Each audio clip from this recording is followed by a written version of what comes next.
सभी को नमस्कार। नीलम के चैनल में आप सभी का बहुत बहुत स्वागत है। आज हमने गोवर्धन की पूजा की है, चिड़ियों की पूजा की है, तो आप लोगों को बताएंगे इसकी पूजा विधि क्या है, इसकी व्रत कथा क्या है, तो सब लोग सुनिए। गोवर्धन पूजा अन्नकूट, इसे अन्नकूट भी कहा जाता है। कार्तिक शुक्ल प्रतिपदा को दिवाली के अगले दिन अन्नकूट उत्सव मनाया जाता है। इसी दिन बलि पूजा, गोवर्धन पूजा आदि होते हैं। इस दिन गोबर का अन्नकूट बनाकर या उसके समीप विराजमान श्री कृष्ण के सम्मुख गाय तथा ग्वाल वालों की पूजा की जाती है। ये ब्रजवासियों का मुख्य त्योहार है। इस दिन मंदिरों में विविध प्रकार की खाद्य सामग्रियों से भगवान का भोग लगाया जाता है। अब इसकी कथा सुनो। एक दिन भगवान कृष्ण ने देखा कि पूरे ब्रज में तरह तरह के मिष्ठान तथा पकवान बनाए जा रहे हैं। पूछने पर ज्ञात हुआ कि वक्रासुर संहारक मेघ देवता देवराज इंद्र की पूजा के लिए तैयार हो रहा है।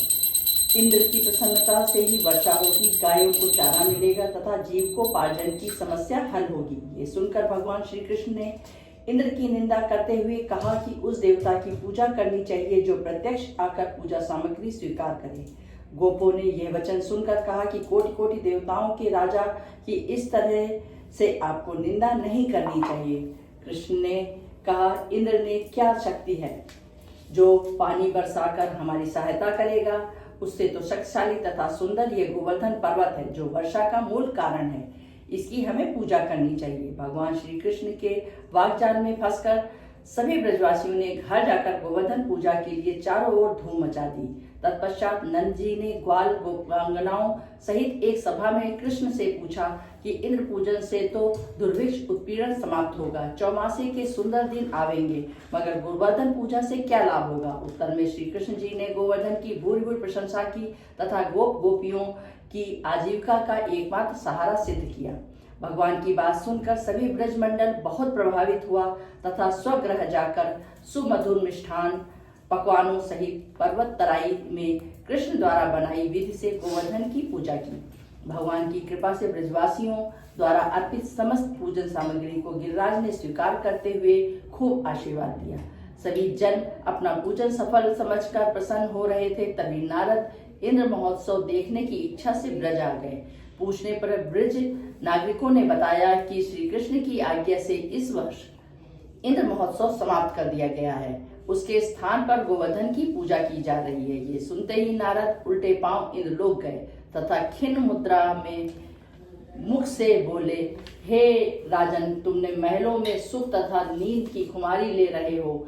उधर ब्रजमंडल में तुम्हारी पूजा समाप्त करके गोवर्धन की पूजा हो रही है। इसमें इंद्र ने अपनी मानहानि समझकर मेघों को आज्ञा दी कि वे गोकुल में जाकर प्रलयकालिक मूसलाधार वर्षा से पूरा गांव तहस नहस कर दें।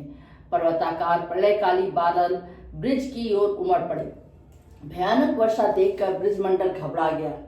सभी ब्रजवासी श्री कृष्ण की शरण में जाकर बोले, भगवान इंद्र हमारी नगरी को डुबोना चाहते हैं, अब क्या किया जाए। श्री कृष्ण ने सांत्वना देते हुए कहा कि तुम लोग गौओं सहित गोवर्धन की शरण में चले जाओ, वहीं तुम्हारी रक्षा करेंगे। इस तरह से समस्त ग्वाल बाल गोवर्धन की तराई में पहुंच गए। श्री कृष्ण ने गोवर्धन को कनिष्ठ उंगली पर उठा लिया और 7 दिन तक गोप गोपिकाएं उसी छाया में सुखपूर्वक रहे।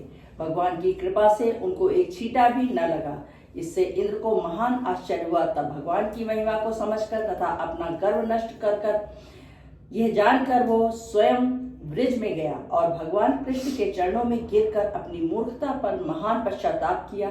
7वें दिन भगवान ने गोवर्धन को नीचे रखकर इसी भांति प्रतिवर्ष गोवर्धन की पूजा करके अन्नकूट उत्सव मनाने की आज्ञा दी।